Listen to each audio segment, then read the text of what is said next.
I'm ripping open my collection of Pokemon products worth over $100,000, one video at a time. And today we're opening 5 booster boxes of Japanese 151, one of the strongest Japanese sets in the modern era. These boxes were coveted when they first came out, soaring over 4 times MSRP on the secondary market before massive reprints shocked the prices down. Now, we're cracking open 5 of them to see if we can land some top SARs. Let's get into it.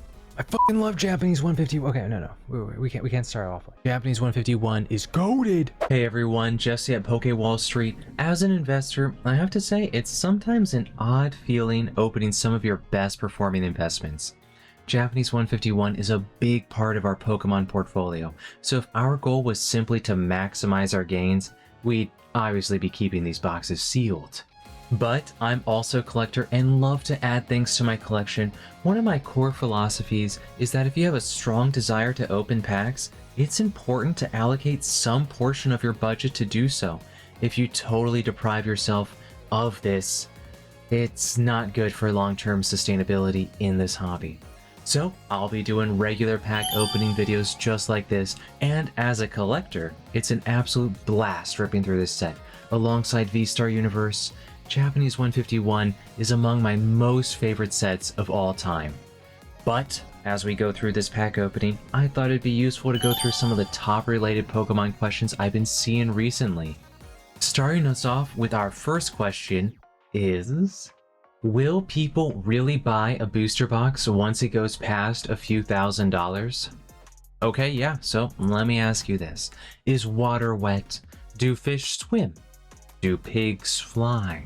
Yes, there will be buyers for very expensive booster boxes. We see that now already with vintage boxes, and again with more recent sets such as Team Up and Evolving Skies. There's a lot of money in this hobby, and the people that throw around thousands of dollars on the regular think differently than the standard frugal collector. For them, they may value the thrill of the chase more than being economical with the types of products they purchase. Are you saying that not everyone is going to be economically focused in a hobby based on ripping cards? No. It's hard to question whether people will be willing to spend thousands of dollars on booster boxes in the future when you can look for yourself and see sales of high-value boxes today. On top of that, you see expensive deals being done at conventions, and quite frequently, I might add. This isn't to say that booster box prices will forever rise for all sets. As an example, some of them may stagnate when they hit the $3,000 to $5,000 mark. But I think most booster box sets will hit thousands when looking at a long time horizon. For the ones that go beyond that, there will absolutely be buyers. I know it's become a meme that it's only investors selling to other investors now, but I'm guessing those people are unaware of how many whales there are in this hobby. If you are a whale, then I love you. If you're not a whale, then I love you too. You just love everybody. Damn right I do. I do want to say it's always good to be cautious when spending money in alternative investments. I think that winning sets like Evolving Skies will win big though. There will be a buyer for those products in the future, just like the people are willing to pay multi-thousands for X and Y boxes right now. Also, I'm gonna say it. I don't think it's controversial to say that Sword and Shield is a way stronger generation than X and Y. I'd say Scarlet and Violet is stronger as well. Do you really think the top boxes from these generations can't match X and Y in the future, which is already seeing expensive sales being done? In short, I'm bullish. I do believe that boxes will reach thousands of dollars, and when this happens, I think there will be plenty of people interested in buying them too. Okay, we're going on to the next question now, and that next question is finishing the Japanese 151 Master Set worth the money? If you're a collector and this is one of the things you would like to accomplish, then I say go for it. If you like collecting cards and this is a set you really enjoy, then it's worth the money. Go for your collection goals. I hope you accomplish all of them. But I wouldn't do it just for growing value. I don't think it's a great investment to build master sets in general. That's not to say they're bad investments, I just don't think that they're great. As an investor, you'd be better off investing in other things such as sealed product for that set or buying slabs for the top chase cards. You could create collections for specific types of cards, such as Master Ball Hollows, but I would avoid this in general as an investment strategy. This is because, unfortunately, there are a lot of cards within sets that people just don't care for. A lot of value in Pokemon is concentrated in the top cards. When people buy master sets, there are usually two types of approaches that people are doing. The first are people that have no cards in the set and they're just acquiring the master set right away. I would say that these are probably in the minority. The second one is people that have some cards already and are looking to loot cards from the master set. They would buy another person's master set so they can loot specific cards they need to finish their own set. And like I mentioned before, the vast majority of value in a master set will come from the top chase cards. If you imagine a Master Ball Geodude, that card is not highly desired. And when buying a master set, people are probably going to heavily discount that when purchasing your collection because they probably don't want that or they won't value it highly. Sorry, Geodude. I apologize to the Geodude enjoyers. You guys have been hurt your whole life. No one takes you guys seriously. Not the Pokemon Company, not other collectors. I mean, you know what it's like. You've been living it. Anyways, I hope you Geodude enjoyers heal one day soon. You know, I interviewed a psychiatrist about you Geodude enjoyers, and she said you guys are screwed. I mean, don't give up on yourselves or something. Anyways, you know what? F the Geodude enjoyer. A floating boulder with a face? They're fucking abominations. You guys... what I'm trying to say is, I think you'd be better off buying more copies of the top chase cards in a set rather than buying a master set. And even better than that, buying sealed or slabs of the top chase cards. But if you're just collecting and this is part of your collection, then I say chase your dreams. Unless your dreams include Geodude, because then your dreams are just fucked. Sorry. These questions are getting crazy. Holy sh**. Please don't click off. Alright, next question. How do you resist the urge to rip packs for sets that you still really want to chase cards from? Okay, how do you resist the urge to rip? Yes, how do you resist? Especially if you want cards. This is the question that haunts many investors. There's no doubt that ripping packs to chase cards is incredibly fun. It's just unfortunate that it's usually a bad investment strategy. I know there have been short periods of time in both Magic the Gathering and Pokemon where it was actually worth it to just rip open packs. This is because the expected value for what you pulled was higher than the cost of packs.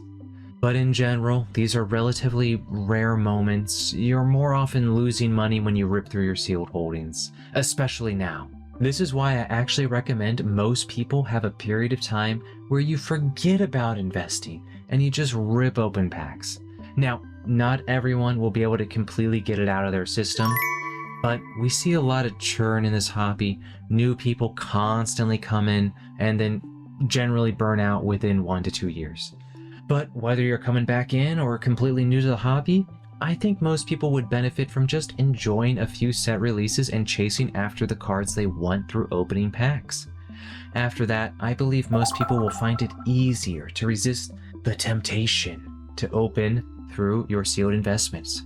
If you still find the urge to be too overwhelming, you might want to rethink the type of investments you hold. You might want to prioritize slabs instead, which can be great investments, despite what some people may say in the community. Slabs are good because you can enjoy them as part of your collection while still investing. Another thing that could help you avoid ripping your sealed investments is just to not have them on display. It might be better to keep them in a storage bin within your closet or basement and keep them out of sight and out of mind. There's also another option. Oh yeah, you could start a YouTube channel where you rip open packs and you can then justify your pack openings by saying it's for the channel, but who would do something like that? But seriously, I need you to subscribe to make this worth it because holy shit, I bought so many packs. I bought a lot of packs. I'm f***ed, aren't I? You know what? Okay, you know what? We're moving on to the next question because oh god damn it. Next question. Are any Stellar Crown cards worth grading? Okay, yes, definitely. I think the Bulbasaur and the Squirtle will do great. But I'm also actually a big believer in Terapagos. It might not happen anytime soon, but I think that Pokemon has a good future ahead of it. In general, most Poke investors are very conservative when it comes to newer Pokemon. They'll be hesitant to bet big on a Pokemon like Terapagos because it hasn't proved itself yet. But I'm betting that this specific Terapagos will endure and grow in popularity over time. It might take a while though. Let's talk about things at a more holistic level.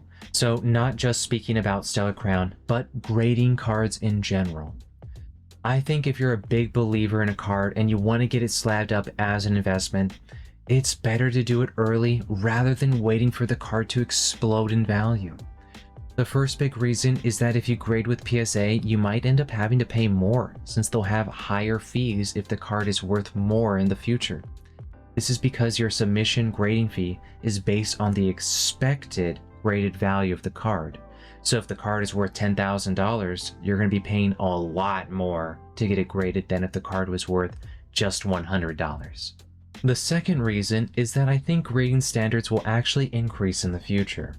Cards that grade a 10 right now might not get a 10 in 5 or 10 years. I'm a big believer that the world of grading will see fundamental shifts over the next decade. I think the Squirtle and Bulbasaur from Stellar Crown are future grails. I could totally see their graded versions being very valuable in the future. In that scenario, you'd be better off grading them now than waiting 5 to 10 years. You know what? Let's ask a Pokemon for grading advice. Okay, hold up. Oh my god, it's Pikachu! Oh yeah. Alright, Pikachu, tell him what to invest in. Go yourself. Oh my god, Pikachu. Okay. Pikachu is gonna have a different answer for you now. I love you all. Honestly, I don't even know what sort of advice Pikachu was supposed to give you today. You know what? Here's Pikachu again. Pikachu says you should buy some more Pokemon cards, okay? And then rip them open. There's totally a Charizard in there, bro. Buy some cards. Pikachu, you're crazy, bro. Alright, you know what? Pikachu's going on lifeguard duty, okay? Pikachu's gonna keep us on the straight and narrow so we don't get too many unhinged moments in this video, okay? I know you jackals, that's all you want. Anyways, if you're a jackal, I love you.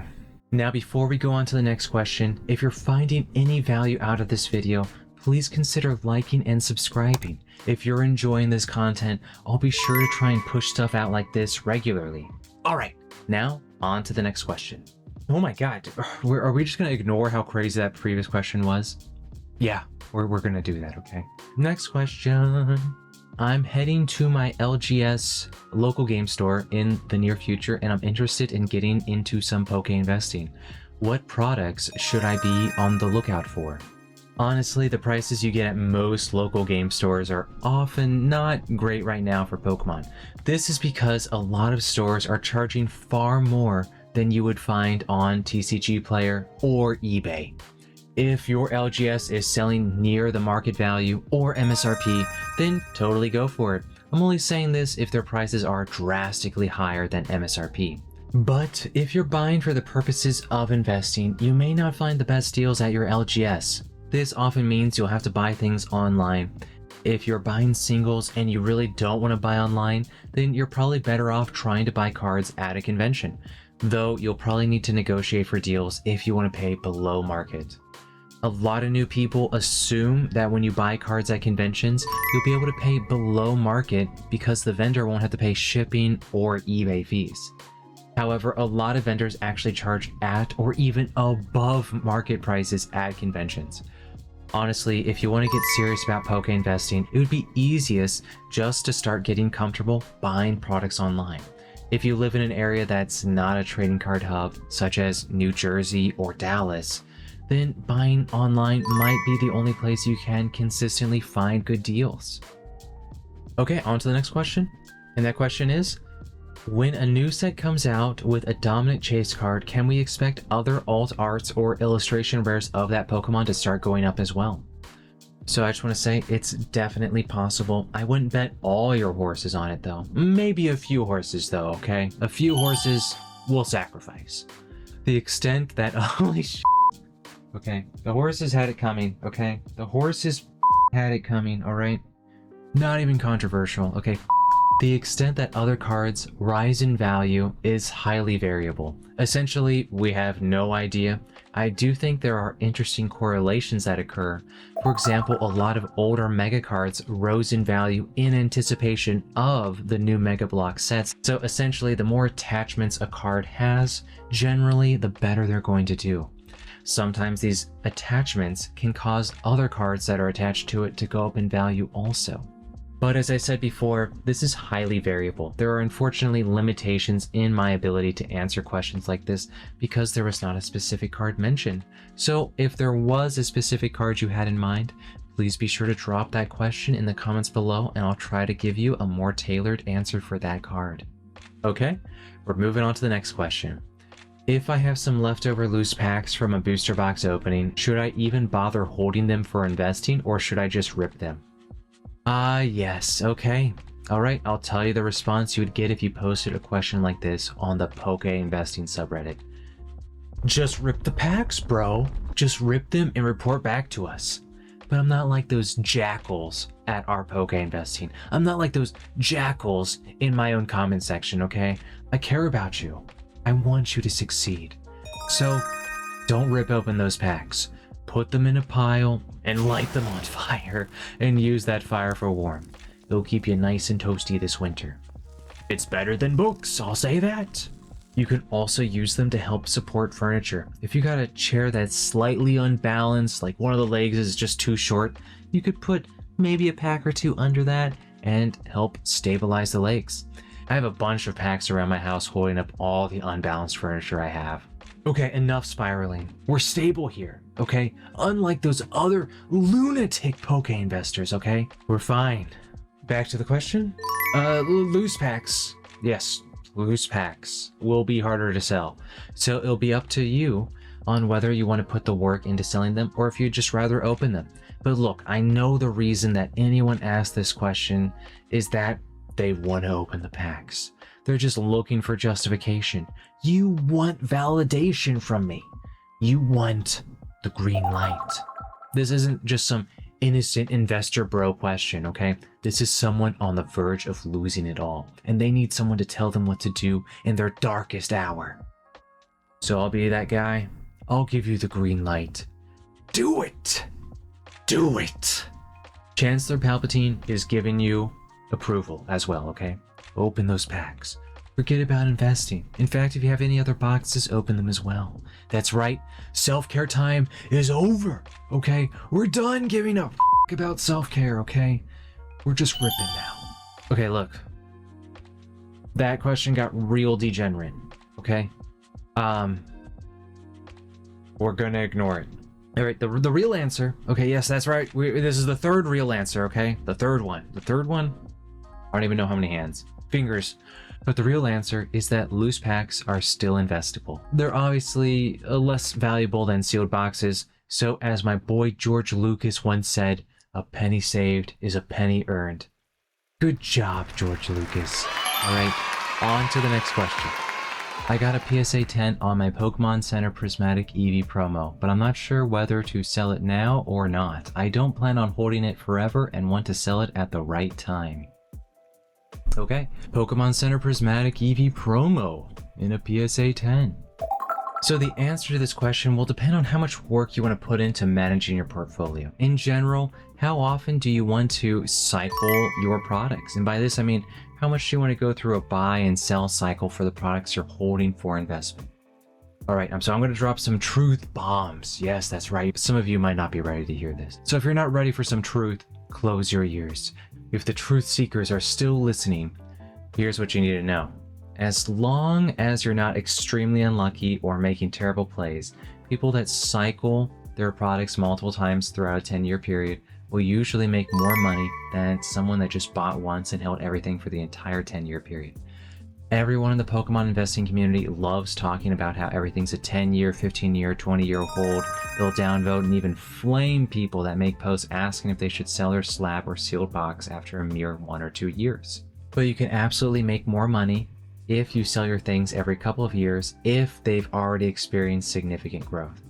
If you had booster bundles or ETBs that doubled or tripled in value in 2 years, you could make more money by offloading that product and then buying more supply of the newer sets rather than just holding everything for 10 years. Now, that's not to say that this is true for everything. The gains we see in the absolute top winners of the era, such as Evolving Skies, could be worth holding onto for the full period. But the people that repeatedly liquidate when their investments triple in value and then they buy 3 times the amount of products for the current set that they think could perform similarly, those people have the capacity to earn a lot more money than people that actually just park their boxes in a closet for 10 years. The only issue with this strategy is that it takes a lot more work, okay? You'll have to spend time managing customers, packing, shipping, listing items on websites or different places. You'll have to handle potential complaints and troubleshoot issues with delivery. But if you're willing to put in the work, you'll probably make more. But let's add some more nuance here. We're in a very distorted market. Who knows how long this will last for? The booster boxes for pretty much all sets are super expensive right now. I think it is harder to do this cycling strategy at the moment. So I'd be a bit more cautious when cycling your products right now. But for this particular card you're asking about, I would actually recommend keeping it. I think this Pokémon Center EV will be a grail card in the future. I super believe in this card, so I think it's one of those top tier grails that's worth holding on to for a long period of time. I do think that with a lot of cards though, cycling can be a great idea. But obviously we don't have a crystal ball, so we never know when the best time to sell actually is. This cycling strategy is one of the methods to building a self-sustaining collection. And for a lot of other cards, I think it could be a great idea. But of course, it will require extra work. This extra work will usually yield extra reward. But don't feel pressure to put in the extra work if that's not something you feel passionate about. This cycling strategy that I keep talking about, this is also called inventory turnover, okay? You have inventory, you sell it and you buy more inventory, and then you sell that inventory and you buy more inventory. In short, you're a store now, okay? Good luck. Alright, I've heard that people are more interested in a raw card than a PSA 9. Is this true? So sadly, the value of a PSA 9 is often very low. This is often extremely similar to the price of the raw card. I would say there's a place for PSA 9s though. There are a lot of collectors that don't mind having a PSA 9, and this offers them plenty of opportunities to get the slab they want at a big discount. I think there are some value disconnections between PSA 9s and raw cards. This has allowed some unscrupulous individuals to try and make money from PSA 9s by cracking them just to sell the raw card. They can do this because PSA 9 cards honestly look like PSA 10s to most people. So they will sell the cracked card from the PSA 9 for more money. They'll attempt to convince buyers that it's a PSA 10 candidate. We can see this going on like crazy, even down to PSA 7s for vintage cards. I'm not saying they're trying to convince you that a PSA 7 is a 10, but they'll try to convince you that it's higher than a 7. You're seeing this for a lot of coveted vintage cards, like Gold Star cards, Shining Pokemon. Some specific examples include Neolugia and Korokora Mew. I'll say this, the PSA 9 for those cards can be very cheap in comparison to the PSA 10. It could just be 1/4 or even 1/10 the price of a grail card. All it takes is just convincing someone that they should gamble on grading the card to try and get a PSA 10. And, I mean, would anyone in the Pokemon community ever be convinced to gamble? Now, this is an unconventional strategy, but if you just want to fill out your binder, you could just buy some PSA 7s of pricey vintage cards and just crack them open. They'll probably be in as good of condition or maybe even better than most of the raw cards or raw versions that you'll see available on eBay. Okay, on to the next question, and that is, which app do you prefer when assessing card prices? Okay, yeah, so for quick references to prices, I usually just look at price charting. I'm a big fan of price charting, but I'll also look at other sites like Pokédata or Collector. If I'm looking to buy a card and want more accurate pricing, I'll usually just look at any site that tracks the most recent sold listings on eBay and TCG Player. Looking at the recent sales data is one of the only ways you can get a good price estimate for how much a slab is actually worth. And one of the reasons I really like price charting so much is that you can actually click on individual sold listings and it will take you to the eBay page for that sale. This helps me verify that the sale was legitimate and that the sale was for the actual item I'm looking at.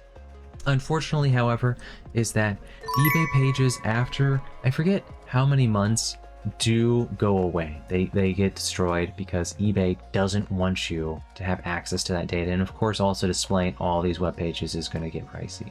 If you're not familiar, these sites often have trouble with certain cards getting mixed up or confused, and this can lead to a situation where they have the wrong sales data posted. The sales price would then be inaccurate. This happens because sometimes the seller titles their sale listings incorrectly. They may intentionally misword the title to deceive people. An example of this would be that they add the word Korean at the end of a very long title and it gets cut off, but they're trying to make it out to be a Japanese card. Another way is that these sites get confused is when there's multiple cards that get sold at once. So a lot of them actually try to exclude these type of sales in their price listings, but still they fall through from time to time. And of course, by not having these multi-listing sales included, there's definitely like a disconnect in price evaluation because people are buying stuff and we just don't know.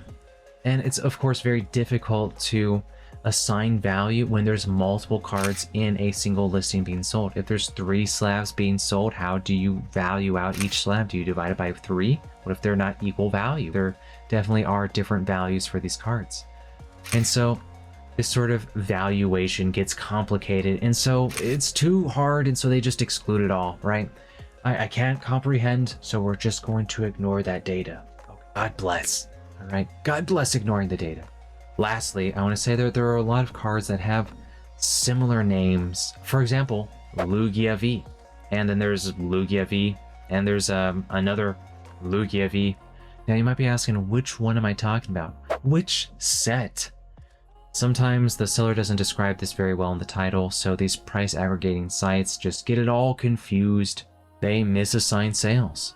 So long story short, verification is your friend, and until we get more accurate tools and smarter titles from sellers, it'll be a good idea to keep verifying sales yourself. Moving on to the next question, and that is, are PC ETBs for a bottom tier set still a good hold? I just want to say yes, definitely. If you've watched my other videos, you'll know that my usual advice is to focus on the winning sets. There are still definitely plays that can be made for less popular sets. I think that PC ETBs are very solid investments, so even if your PC ETB is from a less popular set, I still think you're gonna win. I'd say that PC ETBs are S tier or triple S tier investments. I know there are some people that hesitate to go hard into PC ETBs because the inclusion of the stamp promos is a relatively recent addition, so they want to see more evidence on the strength of their performance before investing. But I'm going to go ahead and say that I'm pretty confident that they'll continue to do well. They've already seen amazing growth already. I truly think this will be another thing collectors will want in their showcase.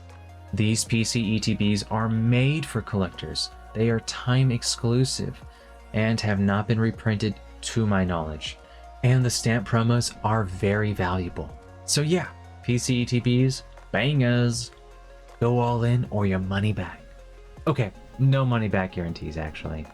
Okay, yeah, so we just answered some questions. Hopefully they were satisfactory. And now we're about to jump into the post-analysis where we find out, did we win? Did we lose? How much money did we make? What were the value of the cards? All this good stuff. We're about to do that. I'll see you in 1 second.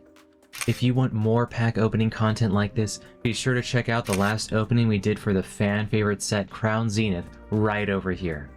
But stick around if you want to look at the breakdown and value of our pools for 151. Alright, so on screen you'll see the current market value of the top cards we hit. You can really observe the superior pull rates Japanese sets have in this opening. We pulled a lot of gorgeous illustrations. I think the Pokemon Company knocked it out of the park with this modernized take on the Kanto Classics. Kanto Classics, baby! Although these cards aren't the rarest in the world, there's no denying the appeal of this set. Japanese 151 is absolutely stacked with fan-favorite Pokemon. The artwork, the texture quality, and of course the nostalgia factor make it one of the most collectible Japanese releases in years. Some of these cards, especially the Mew and the full art starters, are already becoming must-haves for collectors and investors alike. There's a reason people think 151 will be one of the best, if not the best performing set for Scarlet and Violet. If you enjoyed the QA section and want to go deeper into the world of Pokemon investing, we've got a full series that dives into the hottest topics linked right over here. And if you love pack openings, don't miss our massive opening for Crown Zenith. It's right over here and it's packed with awesome hits. Thanks for watching, and I'll see you in the next one.